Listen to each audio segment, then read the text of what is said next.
President Biden warning his Russian counterpart against using nuclear or chemical weapons in Ukraine. We're joined now by Yuriy Sak, advisor to the Ukrainian Defense Minister. Yuriy, thank you for taking time. Your reaction to President Biden's comments there? Good evening, and thank you for inviting me. Of course, what President Biden has said makes total sense.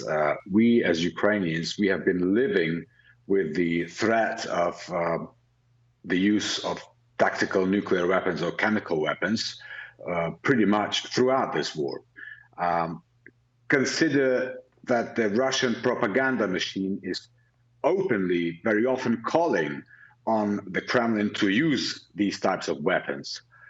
So while this risk is, of course, very real, we still hope that regardless of how deranged the Russian army and Russian leadership behaves, they still understand the consequences will be very severe for them. And quite frankly, they have seen what a response is already has been done by the international community with respect to the conventional war aggression. So the response of the international community to Russia's possible use of tactical nuclear weapons or chemical weapons will be even more severe. And frankly, this will be the end of Russia as we know it. The world admires Ukrainian forces fighting against a very large Russian army, and the successes you've had, 2 counteroffensives, remarkable in just the last week in the Northeast, taking back the town of Izium, and also the counteroffensive in the South in Kherson. Talk to me about where the battle stands now.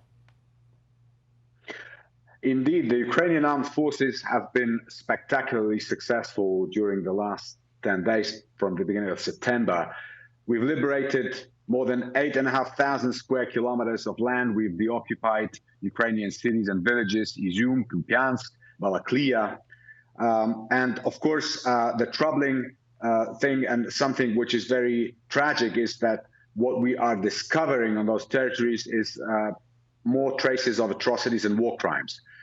We are determined to continue our counteroffensive. And of course, this counteroffensive was made possible in particular, thanks to the military support that we received from our partners, and in particular from the United States of America. So I would like to take this opportunity to thank the American people and the American government for standing with Ukraine in these difficult times and providing Ukraine with the military support, the bipartisan support. Yuriy Sak, advisor to Ukraine's defense minister. Thank you. We've run out of time this hour. Thank you for the update. Please stay safe, my friend. Thank you. Thank you. Subscribe to the Fox News YouTube channel to catch our nightly opens, stories that are changing the world and changing your life. From Tucker Carlson tonight.